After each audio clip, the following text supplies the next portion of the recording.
El Señor Jesús viene por una iglesia sana, que no tenga mancha, ni arruga, ni cosa semejante. En otras palabras, tú y yo somos llamados, así como Nehemías, como Esdras, como Zorobabel, hemos sido llamados en un momento especial de la historia. Hemos sido llamados a levantar una iglesia sana para el Señor. Porque el Señor viene a buscar una iglesia sin mancha, ni arruga, ni cosa semejante. Eso es lo que dice Efesios 5:27. Una iglesia sana. Una iglesia que, como el antiguo templo de Israel, fue destruido por Babilonia, completamente dejado en ruinas. Y Dios levantó y llamó a Zorobabel, a Nehemías, a Esdras, y hay muchas personas para reconstruir ese templo en tiempos angustiosos. Eso es lo que dice la palabra de Dios. Y ellos lo hicieron en muchos años. Levantaron un templo que a simple vista no se asemejaba en nada al templo hecho por Salomón. El templo de Salomón era una belleza universal. Sin embargo, Ageo dice que el templo que fue levantado por Esdras y Nehemías fue un templo de mayor gloria. Y fue el templo de mayor gloria porque en el templo que ellos construyeron fue el templo donde Jesús predicó. El deseado de todas las naciones llenó ese templo con la gloria de Dios. Y por eso tú y yo ahora hemos sido llamados a construir una iglesia, pero no una iglesia y muros de cemento, de ladrillo, de madera. Tú y yo hemos sido llamados a construir una iglesia viva. Una iglesia que, como dice el apóstol Pedro, está construida con piedras vivas. Cada miembro de la iglesia, por más pequeño que sea, cada miembro de la iglesia, hombre, mujer, niño, joven, adulto, están llamados a construir una iglesia sana, una iglesia sin mancha, sin arruga. El Señor no tarda su promesa, como algunos lo tienen por tardanza, sino que el Señor está esperando que todos, cuando dice todos, se está refiriendo a los miembros de la iglesia, que todos aquellos que lo han recibido como Señor y Salvador, todos procedan al arrepentimiento, hagan los cambios necesarios, se articulen de tal manera que presentemos ante el mundo una iglesia sana, sin mancha, ni arruga, ni cosa semejante. Cuando la iglesia esté construida, la iglesia del Señor, se abrirán los cielos y el Señor aparecerá para llevar a los 144,000 sellados. Es una forma de expresar, de decir, mi iglesia está preparada. Y lo interesante de todo esto es que tú y yo somos protagonistas en la construcción de esta iglesia. Tú y yo hemos sido llamados para construir esta iglesia. Son 16 sesiones que corresponde a este curso de Iglesia Salud, pero hemos hecho una especie de resumen. Vamos a tocar 4 sesiones con ustedes y espero que sea de gran bendición. Empecemos entonces con esta primera introducción a las 3 sesiones que vamos a tener luego. Voy a pedir permiso para presentarles una pantalla, por favor, si me dan permiso para introducir una pantalla.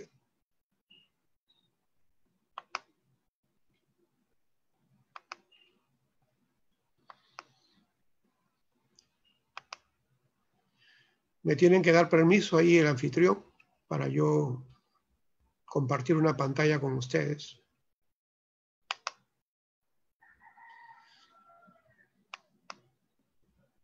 ¿Sí? Por favor. ¿Me pueden permitir entrar una pantalla? No sé quién me está escuchando. A ver, vamos ahora a ver. Estoy aquí buscando cómo podemos hacer eso.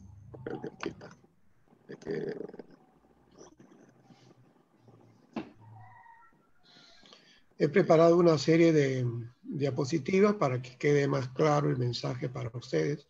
Puedan tomar nota, sí, algunos textos bíblicos. A ver si se puede. A ver. Ahora sí. Ok. Ahora sí. Entonces, ahora voy a compartir con ustedes esta pantalla. Muy bien, ahora sí. Entonces, esto va a manera de introducción, el primer seminario, Y luego vamos a tener 3 seminarios, espero, Dios mediante, en la siguiente hora y el próximo sábado 2 seminarios. Bueno, empecemos. Bienvenido pues a este curso de Iglesia Salud, la teología, que es una palabra formada por 2 términos griegos, teos y logos. Teos, que es Dios, y logos, que es verbo, palabra o hablar acerca de. Entonces, cuando hablamos de teos logos o teología, en otras palabras, la teología es hablar sobre Dios. Cuando tú expresas algo sobre Dios, cuando tú dices algo sobre Dios, cuando tú tratas de explicar a Dios, lo que estás haciendo es teología.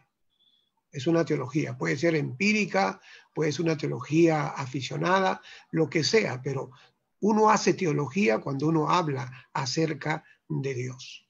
Ahora, la teología, podemos hablar de Dios desde nuestra experiencia personal. Podemos hablar de Dios desde nuestra cultura. Podemos hablar de Dios desde nuestra filosofía o desde la filosofía. O podemos hablar de Dios desde la palabra de Dios, desde su autorrevelación. Va a depender mucho de qué plataforma hablamos de Dios.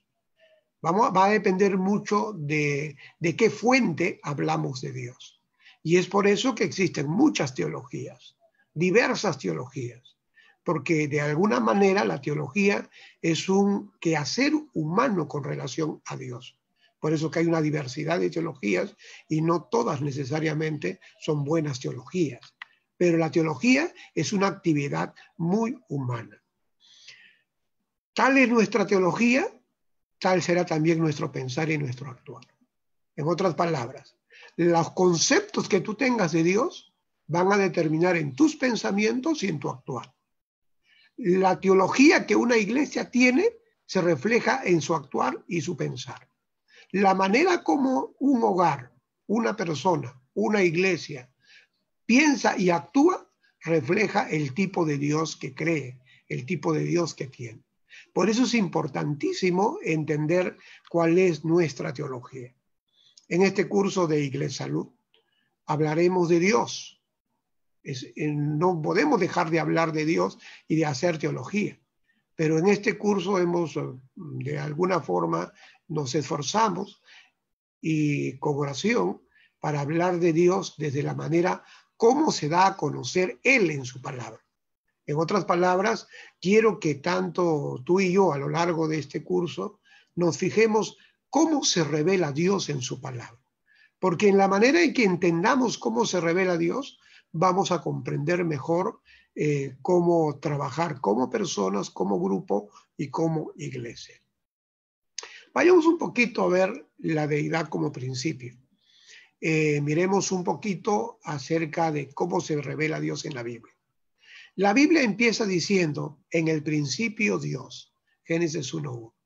Se abre el telón, se abre la Biblia y lo primero que encontramos al empezar la lectura de la Biblia es en el principio Dios. Qué interesante. La forma como Dios se revela, en el principio Dios, esa expresión Dios en el hebreo Elohim, Elohim. El o Elo, que es Dios, y la terminación Him es un plural. Por eso que este texto en algunas partes de la Biblia se traduce como dioses, porque el término im, la terminación im, indica pluralidad. En otras palabras, está indicando que en esa expresión no hay una sola persona, hay muchas personas. Y la expresión es en el principio Dios. En el principio Dios. Desde el mismo principio, Dios se revela como una pluralidad, como una pluralidad. Y esto es importantísimo para entender a Dios en las Escrituras. Podríamos decir que esa palabra Elohim significa plenitud. Plenitud. Es como cuando usted tiene un racimo de uvas. Usted dice, tengo un racimo de uvas, pero hay muchas uvas, pero usted dice un racimo de uvas. En otras palabras, cuando decimos un racimo de uvas, estamos hablando de la plenitud, de todas las uvas. Y cuando Dios se revela como plenitud, la totalidad de Dios.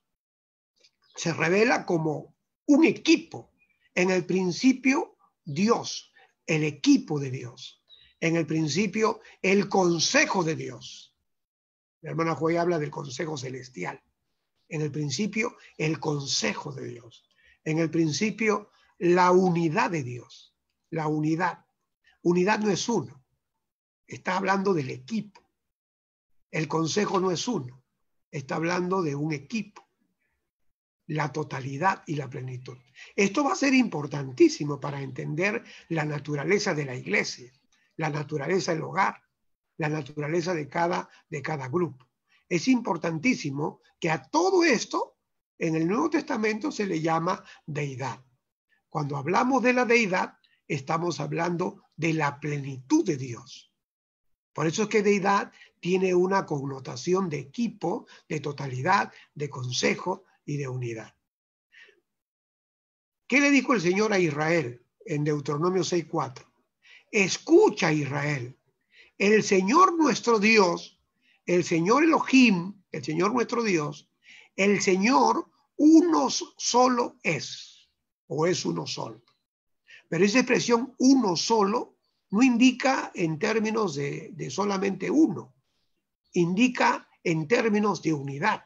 Es la misma expresión que se usa cuando el Señor le dijo a Adán y a Eva, ya no serán dos, sino uno solo, una sola carne. Es la misma expresión, en el sentido que Jehová nuestro Dios, o Elohim nuestro Dios, uno es la unidad perfecta de Dios. Y es importante entender cómo se revela Dios. Dios se revela como un equipo, como un consejo, como una unidad perfecta.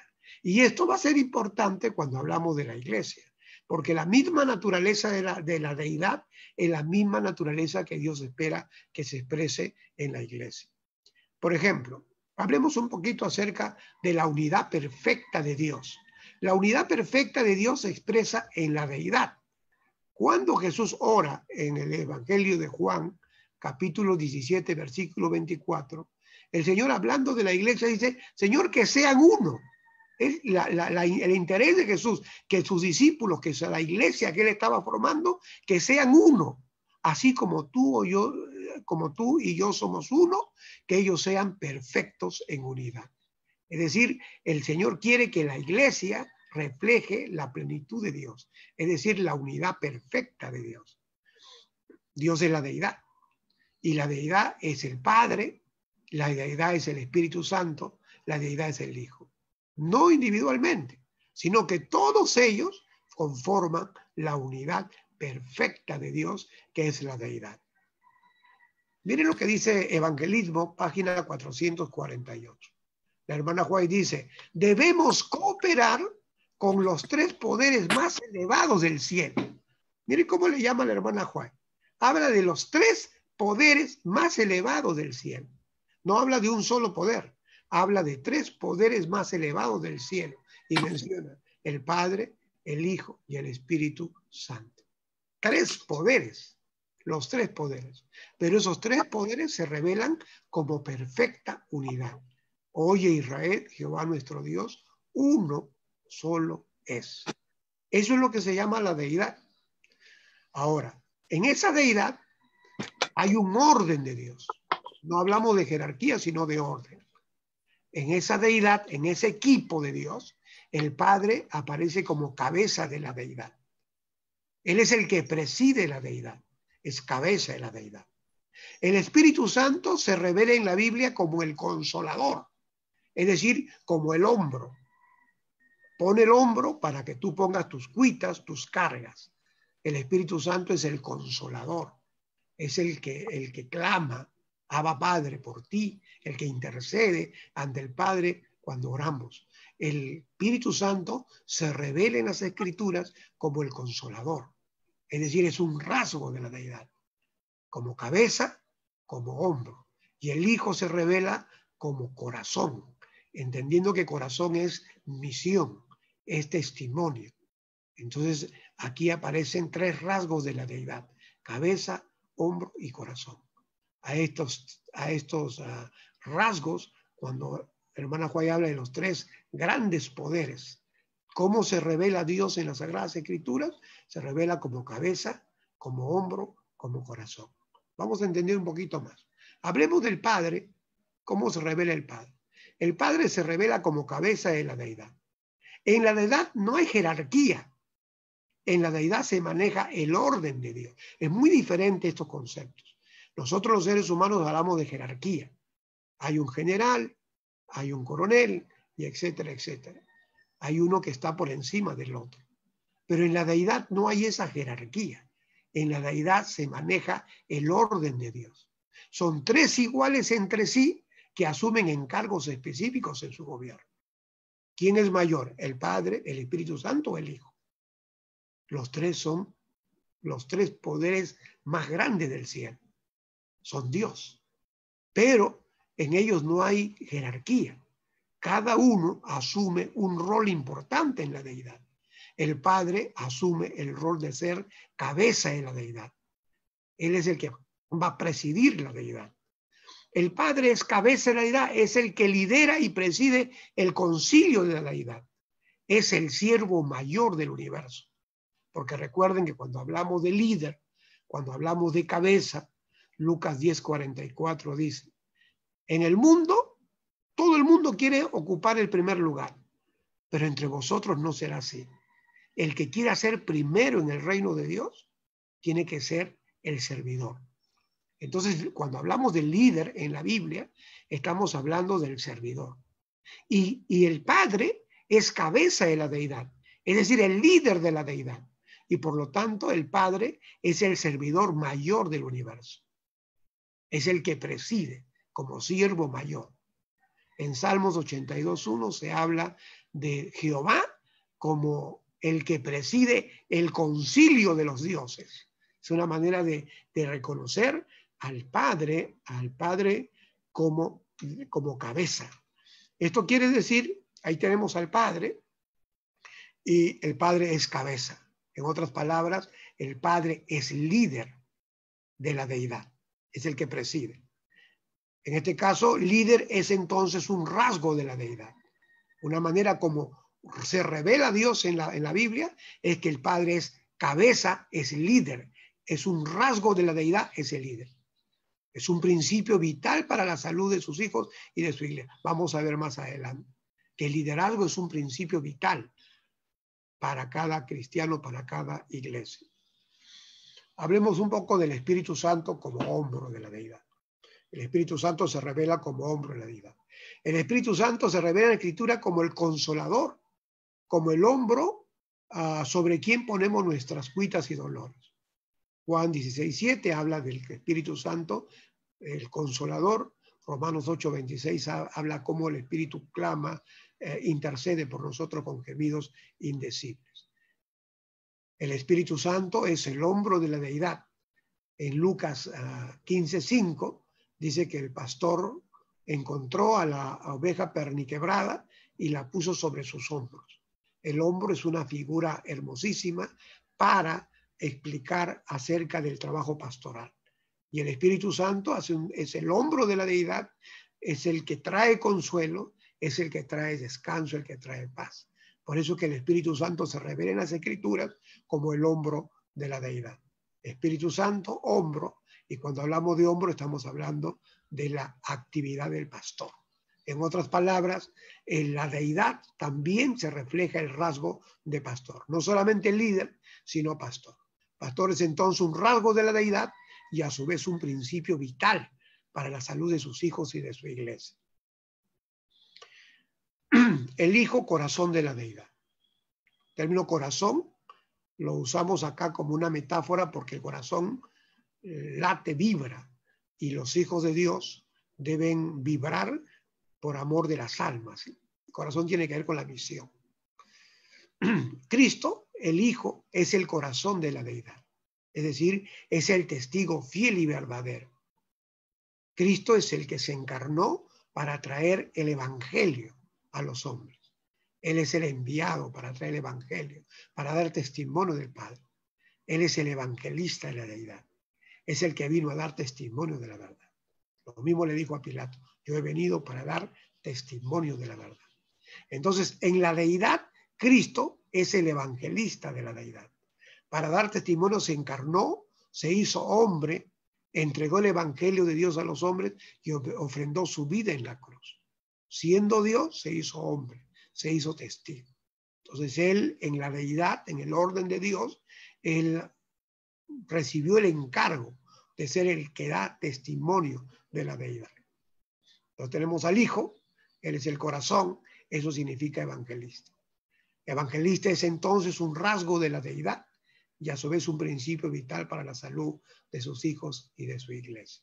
Entonces estamos tratando de comprender a Dios desde la forma como Dios se revela, desde la manera como Él se revela hacia nosotros.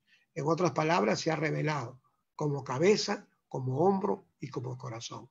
Dios se revela como líder, como pastor y como evangelista. La deidad hizo al hombre a su imagen. Génesis 1:26 dice, dijo Dios, hagamos. Note usted el singular y el plural. Dijo Dios porque Dios se expresa a Dios en término singular como unidad. Dijo Dios, hagamos el equipo, al hombre a nuestra imagen. Cuando Dios hizo al hombre, quería que el hombre reflejase la imagen de la deidad, se pareciera a la deidad. Es como cuando la gente me dice, oiga, su hijo se parece a usted, tiene su manera de caminar, su manera de hablar, etc. Los hijos se parecen a los padres. Bueno, pues la deidad quería que sus hijos se parezcan al Padre, al Espíritu Santo y al Hijo. Dijo, hagamos al hombre a nuestra imagen. Reitero, la deidad quiere que sus hijos tengan su imagen, se parezcan a la deidad, tengan el rasgo de líder, pastor y evangelista. Ahí está la deidad y ahí está el hombre. Entonces la deidad tiene tres rasgos. La deidad aparece como líder. Dios quiere que el hombre también tenga el rasgo de líder. La deidad tiene el rasgo de pastor. Dios quiere que el hombre tenga el rasgo de pastor. La deidad tiene el rasgo de evangelista. Dios quiere que el hombre tenga el rasgo de evangelista. Entonces, ¿de qué manera quiere Dios que el hombre refleje a la deidad? Dios quiso que el hombre refleje a la deidad, por eso quiere que el hombre refleje en su vida estos tres rasgos: líder, pastor y evangelista. Colosenses 2:9 dice que en Cristo habita la plenitud de la deidad. Cuando Cristo vino como hombre, en él se podía ver la plenitud de la deidad. El apóstol Pablo dice que en Cristo habitaba la plenitud de la deidad. En él estaba completamente la deidad. Y así como en Cristo habitó completamente la deidad, él quiere que en sus hijos y en su iglesia se pueda revelar, se pueda reflejar estos rasgos divinos. Cristo es el modelo del hombre pleno de la deidad. Cuando la gente miraba a Jesús, reconocía que él era un líder. Cuando uno miraba a Jesús, él era un líder. Cuando la gente miraba a Jesús, lo miraba como un pastor. Y cuando la gente miraba a Jesús, lo miraba como un evangelista. Por eso la gente se admiraba de él. Juan 17:46 dice que la gente se admiraba de él. Se admiraba de él porque nadie había hablado como él. Era un hombre que en su vida reflejaba al Padre, al Espíritu Santo y al Hijo. Podríamos decir que Cristo, como hombre, estaba lleno del Padre, lleno del Espíritu Santo y lleno del Hijo. Por eso es que en su vida se podía ver al Padre, al Hijo, al Espíritu Santo. Era un líder, era un pastor, era un evangelista. Se mostró líder cuando servía a los más necesitados, porque el liderazgo es servicio. Y Jesús en el Nuevo Testamento se muestra como líder cuando se lo ve permanentemente asistiendo a los más necesitados, satisfaciendo necesidades de los hombres. Se mostró pastor cuando protegió a la mujer adulta de ser apedreada, porque un pastor siempre está del lado de la perniquebrada. Un pastor no es un juez. Un pastor, así lo condenen, él siempre va a estar al lado de los más débiles. El pastor pone su hombro para que sobre su hombro vengan las personas que necesitan. Y Jesús se mostró pastor cuando en medio de la multitud protegió a aquella mujer de ser apedreada. Jesús se mostró evangelista cuando testificó a la mujer samaritana, superando los prejuicios culturales. Pasó esa línea cultural y habló con una samaritana, llevándole el evangelio. Entonces, en la vida plena de Jesús, podemos darnos cuenta cómo Jesús reflejó a la deidad, porque se mostró como líder, como pastor y como evangelista. Un seguidor de Cristo, o sea, tú y yo somos seguidores de Cristo. Tú y yo somos hijos de Dios, por lo tanto haremos lo mismo. Mostrarnos como líder, como pastor y como evangelista. Dios quiere que tú seas un líder, un pastor y un evangelista. Dios quiere que los miembros de tu iglesia puedan ser reconocidos en la comunidad como líderes, pastores y evangelistas. Que cuando la gente te vea a ti, pueda decir de ti, como dijo de Jesús, que en ti se puede ver la plenitud de la deidad, al Padre, al Espíritu Santo y al Hijo. En otras palabras, que te muestras como un líder, como un pastor y como un evangelista. Cristo nos muestra cómo formar hombres plenos de la deidad, porque tú estarás diciendo, oiga pastor, ¿y cómo podemos formar esos tipos de hombres? ¿Cómo podemos formar hombres y mujeres que tengan estos rasgos? Qué lindo sería que en la comunidad la gente podría decir, como dijeron de Jesús, los miembros de esa iglesia adventista son líderes, pastores y evangelistas. Esos hombres tienen cabeza, hombro y corazón. Mateo 9:35, Jesús dice, la palabra de Dios dice que Jesús enseñaba, sanaba y predicaba. ¡Qué maravilloso! ¿Qué hacía Jesús? Enseñaba, sanaba y predicaba. ¿Cómo formar hombres y mujeres con los rasgos de la deidad? Ahí Jesús nos está dando la pauta. Como iglesia, como grupo, como familia, estamos llamados a formar este tipo de personas. ¿Cómo lo podemos hacer? Brindando 3 programas permanentes a todos los miembros, que es el programa, es la estrategia de Jesús. ¿Qué hacía Jesús? Enseñaba, capacitaba, entrenaba y equipaba. Enseñar, capacitar, todo esto tiene que ver con la enseñanza. En la medida que usted a los miembros le dé este alimento, en la medida que los niños, los jóvenes, los adultos de la iglesia reciban enseñanza, capacitación, entrenamiento, ellos van a lograr ser líderes. Los líderes son el resultado del entrenamiento y la capacitación permanente. Pero a veces nosotros como iglesia tenemos la idea, el paradigma de que la capacitación es para los dirigentes de la iglesia. Y es por eso que siempre convocamos a los dirigentes de la iglesia para ser entrenados. Porque nosotros confundimos el entrenamiento con mano de obra calificada.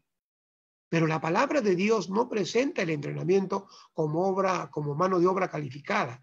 Presenta el entrenamiento como una necesidad vital de todo miembro de la iglesia. Si tu iglesia tiene 100 miembros, los 100 miembros necesitan reflejar al Padre. Y para reflejar al Padre hay que ser cabeza, hay que ser líder.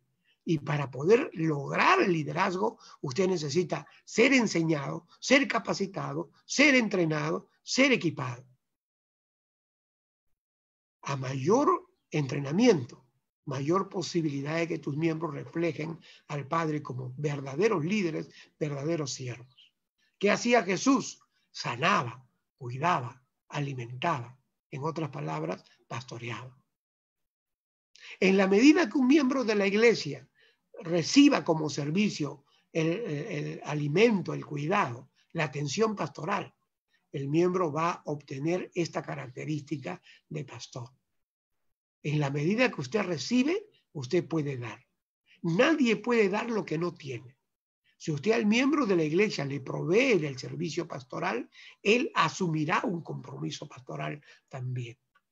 En la medida que Jesús sanaba, la gente también entendía qué es lo que tenía que hacer ahora. ¿Qué hacía Jesús? Evangelizaba, testificaba, predicaba, llevaba a las personas a compartir la palabra, lo que nosotros llamamos dar estudios bíblicos. Si a los miembros de la iglesia no se los lleva a evangelizar, a predicar, no se los lleva a compartir la palabra, a dar estudios bíblicos, entonces no vamos a tener evangelistas. Pero todos los miembros de la iglesia han sido llamados a ser líderes, pastores y evangelistas. Y si usted pregunta, ¿cómo podemos lograr eso? Jesús te está diciendo en Mateo 9:35, haciendo 3 cosas: enseñando, sanando y predicando. El lenguaje nuestro sería: capacita, da atención pastoral y llévalos a predicar.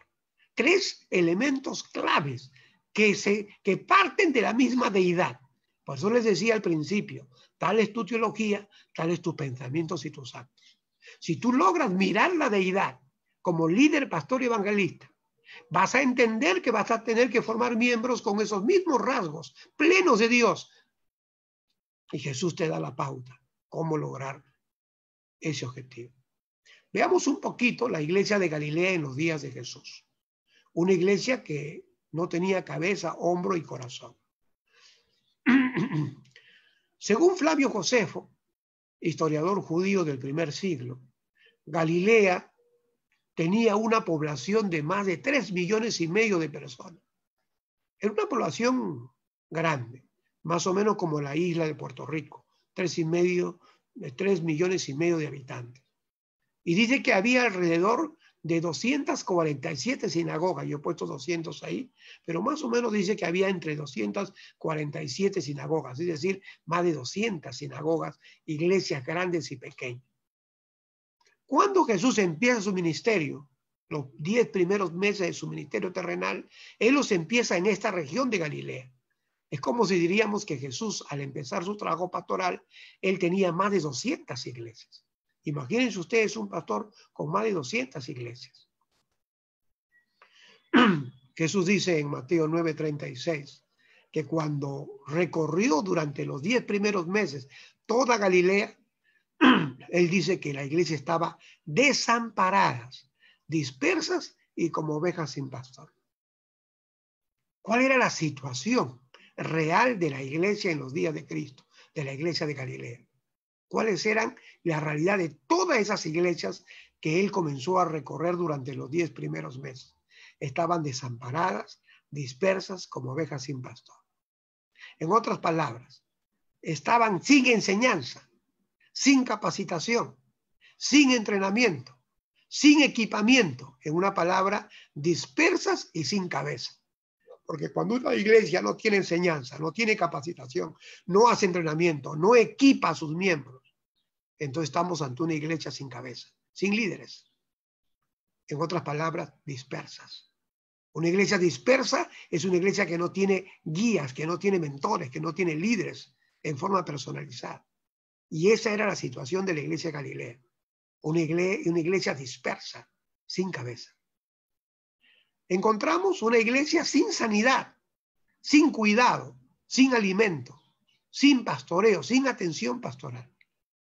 Y una iglesia así es una iglesia desamparada, sin hombro. Es una ironía, porque las iglesias están llenas, 300, 400, 1,000 miembros.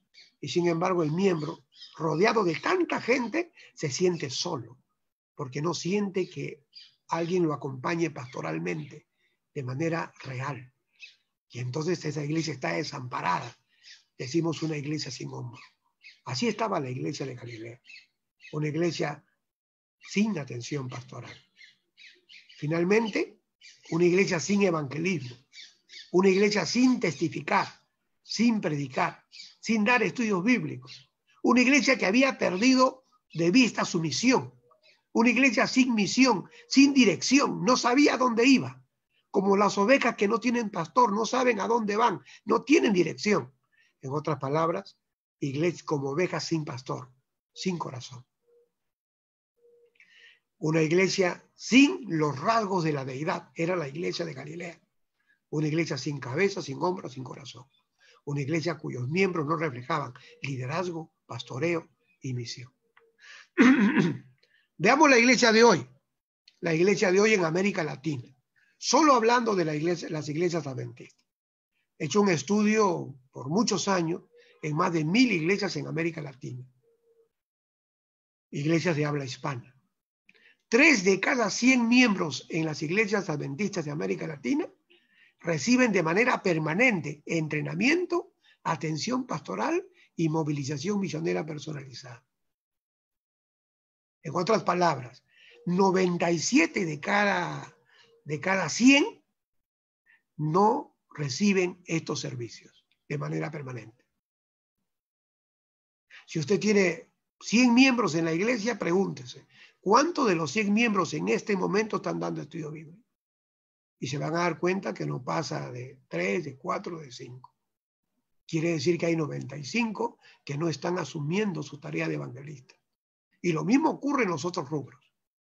Recibimos atención masiva, pero no personalizada. ¿Cuál es la situación actual de nuestra iglesia en América Latina? Una iglesia sin enseñanza, capacitación y entrenamiento de equipamiento personalizado. No confunda con lo que damos masivamente. Estamos hablando del entrenamiento personalizado. Una iglesia sin cabeza. ¿Por qué no hay líderes en la iglesia? Porque sencillamente no estamos formando líderes. Una iglesia sin sanidad, sin cuidado, sin atención pastoral, una iglesia sin hombro.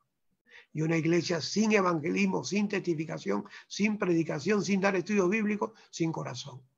Lo que quiere decir que la realidad de la iglesia de Galilea es la misma de las miles de iglesias en América Latina.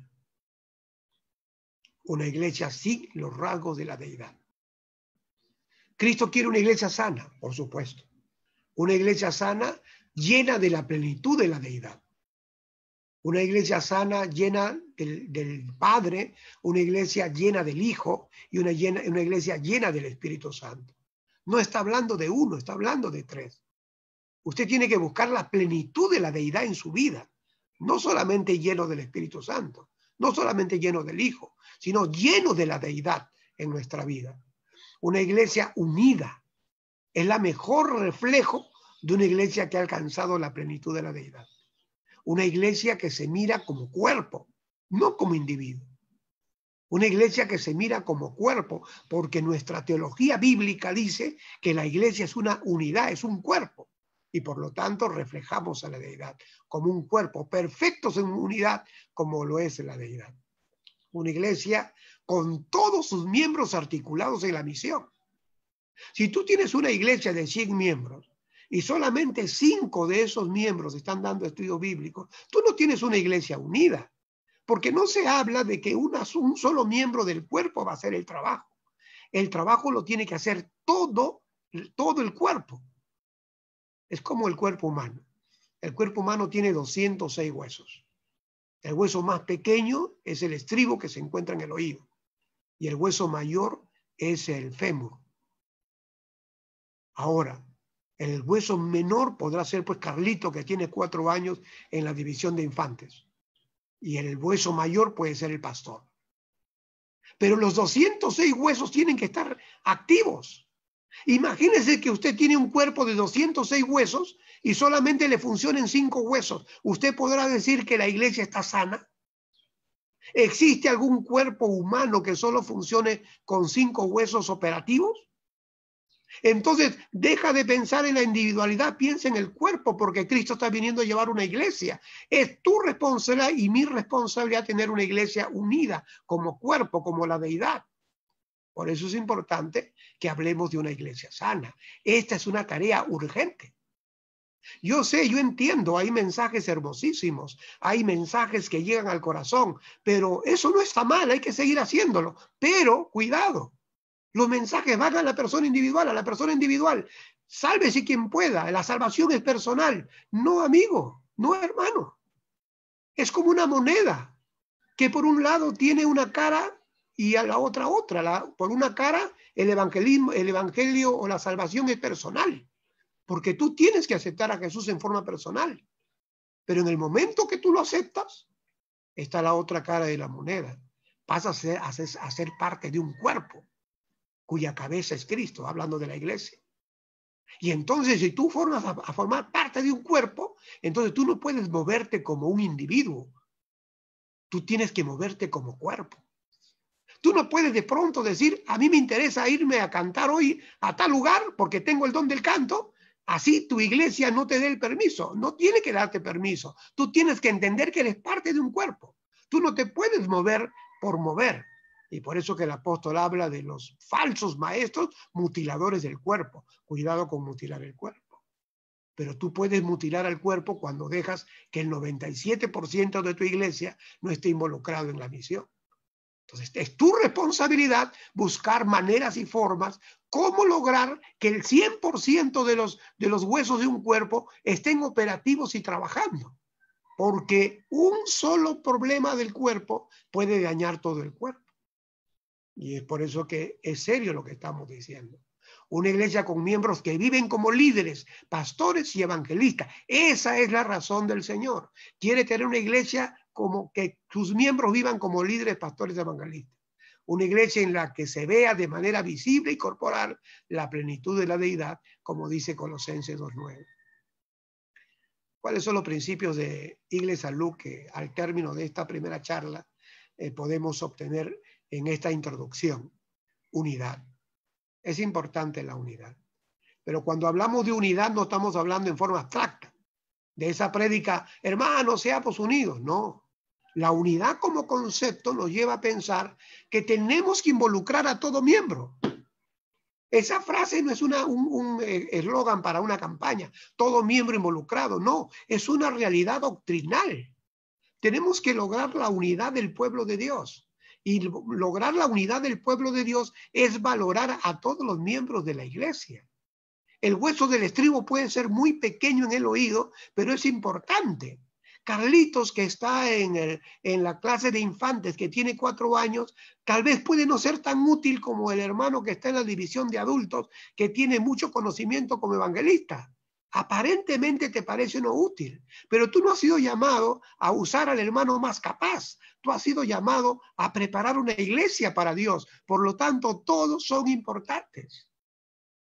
Y tienes que tener un programa que envuelva a todos, no un programa que envuelva a una parte del cuerpo. Y esto es importante porque este cambio de paradigma te va a llevar a todos los ministerios de la iglesia y a todos los que trabajan en la iglesia a pensar de qué manera estamos contribuyendo con preparar hombres y mujeres que sean líderes, pastores y evangelistas. Que se pregunte el ministerio joven, ¿estamos contribuyendo a ese objetivo de Dios? A formar hombres como líderes, pastores, evangelistas. La maestra de menores está contribuyendo a formar ese tipo de hombres y mujeres. Todos nos hemos sentado para pensar cómo lograr que podamos lograr estos rasgos en nuestra vida. Entonces acá están los principios, la unidad. Entendamos que aprendamos a vivir como uno.